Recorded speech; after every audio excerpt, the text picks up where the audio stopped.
অবশেষে এই 2 বান্দরই হলো আমাদের সেটআপের নতুন সদস্য। এই 2 বান্দরের নাম আপনারা জানতে চাচ্ছেন, অনেকেই এরকম পাখি অনেকে কখনো দেখেনি নাই। তো এই পাখিগুলো দেখতেছেন কীভাবে করে স্পাইডারম্যানের মতন ঝুলে ঝুলে যাওয়া আসা করতেছে, ঝুলতেছে। সো এগুলো অনেক বান্দরামি করে।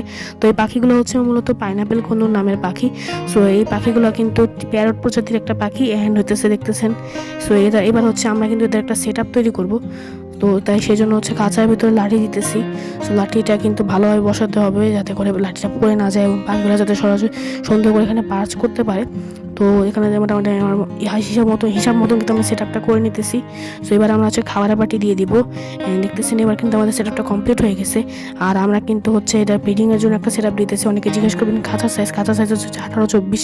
আর দেখতেছেন একটা ব্রিডিং বক্স লাগাই দিছি যাতে ওরা কিছুদিনের ভিতর ডিম পারে। সো এবার কিন্তু হচ্ছে আপনারা দেখতেছেন ফাতরামি শুরু হয়ে গেছে নতুন খাঁচায় দেওয়ার পরও। তো এগুলোকে মোটামুটি কষ্ট করে ধরে টরে দিয়ে দিচ্ছি এখানে। সো দেখতেছেন এই যে একটা বসে গেছে আর হচ্ছে অলরেডি এগুলো ফাতরামি শুরু করে দিয়েছে দেখতেছেন। সো যাই হোক, আর হচ্ছে আপনার এই পেয়ারটা কিন্তু মেল ফিমেল একদম 100% কনফার্ম আছে, বয়সও ঠিক আছে। শুধু ডিএনএ করা একদম পেয়ার। অ্যান্ড আপনারা দেখতেই পারতেছেন পাখিগুলো মাশাআল্লাহ সুন্দর আছে, প্লাস এরা কিন্তু কোনো ভয় পায় না, অনেক শয়তানি করে সারাদিন। তো